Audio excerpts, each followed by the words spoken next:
नमस्कार दोस्तों, कल हम लोगों ने 2015 का पीवाईक्यू देखा था हिस्ट्री का। आज हम लोग 2016 का पीवाईक्यू देखेंगे। तो इसमें क्वेश्चन नंबर 9 है सेट ए का, जिसमें लिखा हुआ है विजयनगर के शासक कृष्णदेव राय की जो कराधान व्यवस्था थी, यानी कि जो टैक्स लेने की प्रक्रिया थी, के संबंध में निम्नलिखित कथनों पर विचार करने की बात कर रहा है। पहला स्टेटमेंट इसमें दिया है, भूमि की गुणवत्ता के आधार पर भू राजस्व की दरें नियत की जाती थी। तो ये बात सही है, जहाँ की उपजाऊ भूमि जितनी उपजाऊ होती थी उसी हिसाब से विजयनगर साम्राज्य में टैक्स लिया जाता था। पहला स्टेटमेंट हम लोगों का सही है। दूसरा स्टेटमेंट दिया है, कारखानों के निजी स्वामी एक औद्योगिक कर भी देते थे। तो जो जो कॉरपोरेट के लोग होते थे, जो वहाँ के मालिक होते थे, वो औद्योगिक कर देते थे। ये भी बात सही है। तो हमारा दोनों स्टेटमेंट सही हो जाएगा, इसलिए हमारा आंसर हो जाएगा सी, ए और 1 और 2 दोनों। अब देखिए 2015 में भी यहाँ से एक क्वेश्चन आया है कि विजयनगर साम्राज्य की स्थापना किसने करी। तो हम लोगों ने 2015 के क्वेश्चन पेपर में देखा था कि हरिहर और बुक्का नामक 2 लोगों ने की थी। अगर आप उसको नहीं देखे हैं तो उसको भी जाकर देख सकते हैं। आगे बढ़ते हैं नेक्स्ट क्वेश्चन की तरफ। क्वेश्चन नंबर 10 दिया है कि प्राचीन भारत में निम्नलिखित पुस्तकों में से किस एक शुंग राजवंश के संस्थापक के पुत्र की प्रेम कहानी है। तो ये भाई है आपकी मालकाग्निमित्रम, यानी कि बी वाला आंसर आपका हो जाएगा। इसको आप पढ़िएगा शुंग वंश को, तो उसमें दिया हुआ है। ये आप उसमें भी देख सकते हैं, क्या कहते हैं, एनसीईआरटी में भी। नेक्स्ट क्वेश्चन देखते हैं। नेक्स्ट क्वेश्चन है कि मध्यकालीन भारत के सांस्कृतिक इतिहास के संदर्भ में निम्नलिखित कथनों पर विचार कीजिए।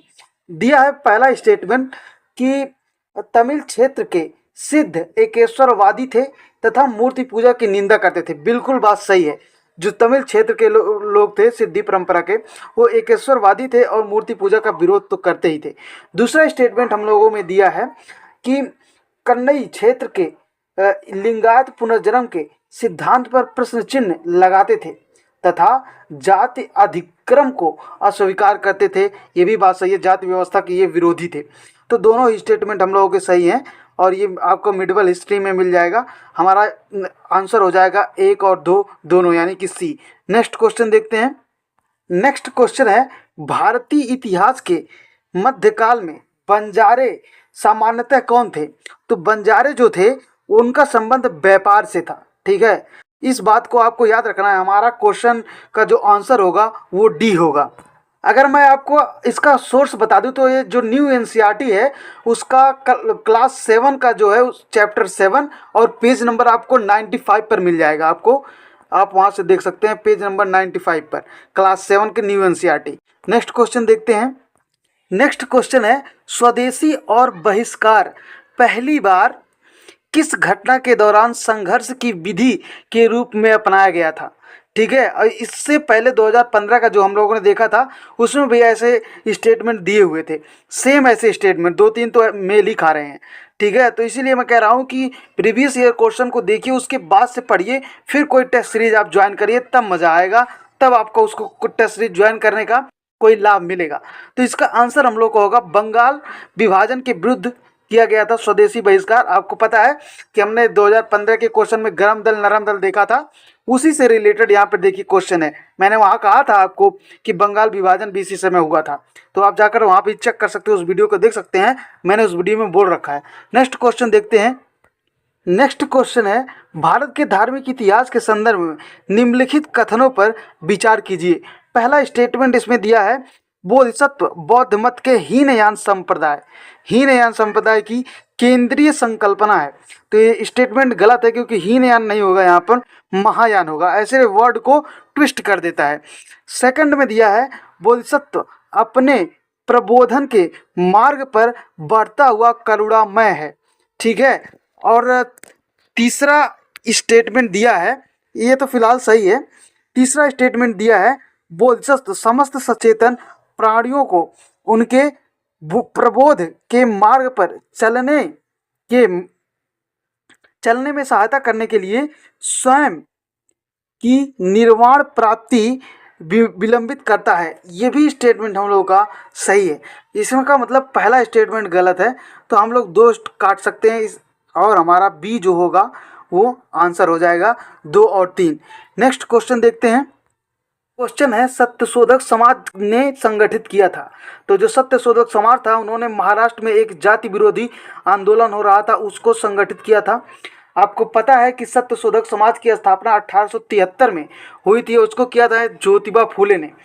तो इसी के आधार पर हम लोग इसका आंसर सी चूज कर सकते हैं। नेक्स्ट क्वेश्चन देखते हैं। नेक्स्ट क्वेश्चन हम लोगों का है मोंटेगू चेम्सफोर्ड प्रस्ताव किससे संबंधित है। तो आपको पता है यह संवैधानिक सुधार से संबंधित है। ठीक है, डी इसका आंसर हो जाएगा। इस दौरान पहली बार स्वशासन की स्थापना की बात करी गई थी। साथ ही साथ द्वैध शासन प्रणाली, विकेंद्रीकरण, इन सब की बात की गई थी। तो आप इसको बहुत ही बारीकी से पढ़िएगा, बार बार यहाँ से क्वेश्चन आते हैं। नेक्स्ट क्वेश्चन देखते हैं। नेक्स्ट क्वेश्चन है, इसमें कुछ कमेटी के नाम, एसोसिएशन के नाम दिए हुए हैं, आपको बताना है कि इनका संबंध किससे है या नहीं।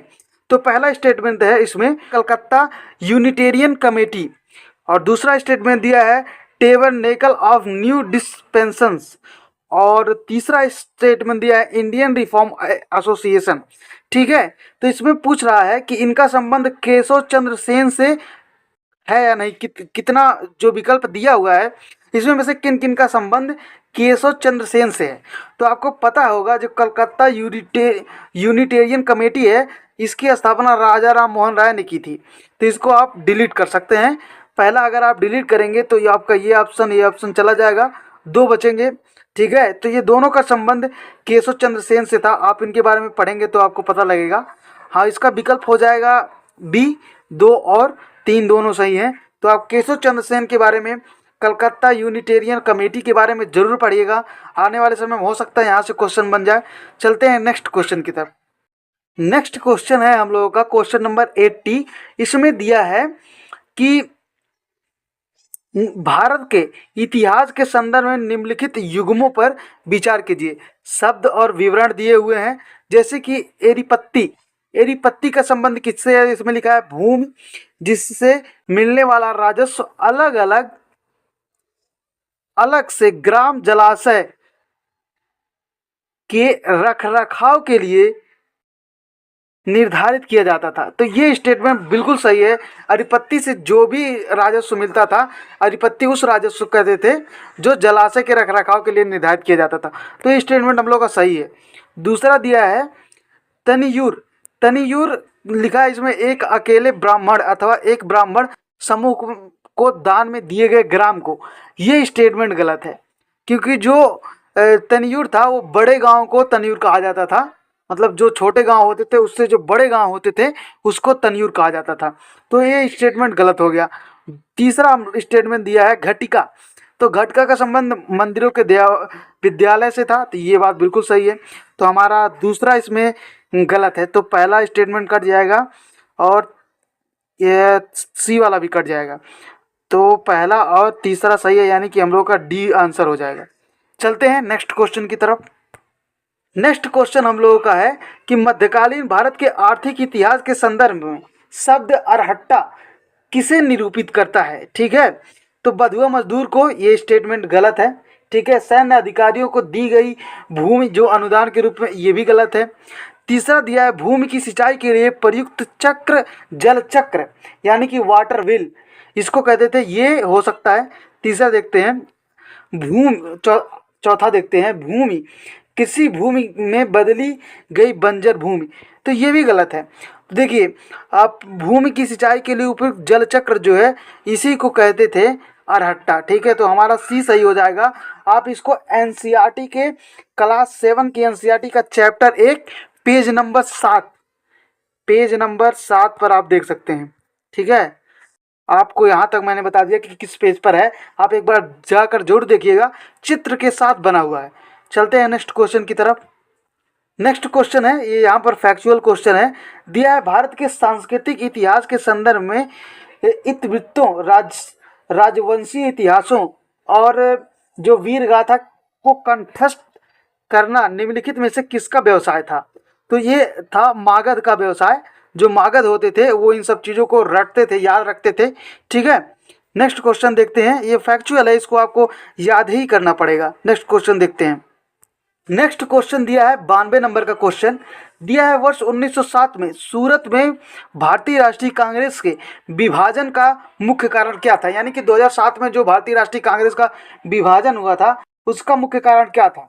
ठीक है, ये भी देखिए बंगाल विभाजन के आसपास की बात चल रही है यहाँ पर। तो दिया है पहला स्टेटमेंट, लॉर्ड मिंटो द्वारा भारतीय राष्ट्रीय कांग्रेस में सांप्रदायिकता का प्रवेश करना।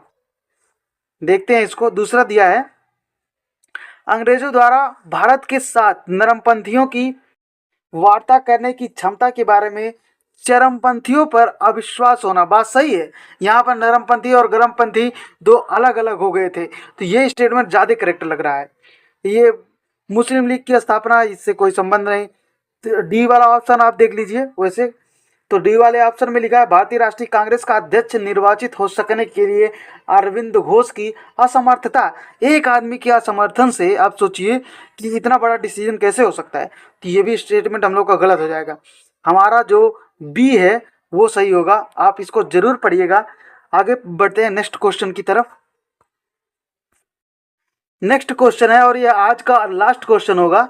दिया है, सर स्टैनफोर्ड क्रिप्स की योजना में यह परिकल्पना थी कि द्वितीय विश्व युद्ध के बाद, जो द्वितीय विश्व युद्ध हो रहा था उसके बाद क्या भारत को पूर्ण स्वतंत्रता प्रदान की जानी चाहिए। ये स्टेटमेंट गलत है, पूर्ण स्वतंत्रता की बात इसमें नहीं की गई थी। दूसरा स्टेटमेंट दिया है कि स्वतंत्रता प्रदान करने के लिए पहले भारत को दो भागों में विभाजित किया जाना चाहिए। ऐसा भी कुछ बात इसमें नहीं की गई। तीसरा स्टेटमेंट दिया है कि भारत को इस शर्त पर के साथ गणतंत्र बनाया जाना चाहिए कि वह राष्ट्रमंडल में शामिल होगा। ठीक है, इस बार भी इस तरह की बात नहीं की गई थी। हाँ, ये डोमिनियन स्टेट के बारे में जरूर इसमें पूछा गया था। तो डी में दिया है डोमिनियन स्टेट, तो हम लोग का आंसर हो जाएगा डी। और इस तरह का क्रिप्स मिशन के बारे में 2022 में भी आया हुआ है। जब हम लोग 2022 का हिस्ट्री का सॉल्व कर रहे होंगे तो हम लोग देखेंगे। तो आज हम लोगों ने 2016 का हिस्ट्री का सारा क्वेश्चन देख लिया। कल हम लोग 2017 का देखेंगे। अगर ये आपको सीरीज पसंद आ रही है तो please do like the video और सब्सक्राइब भी कर लीजिएगा। Thank you so much.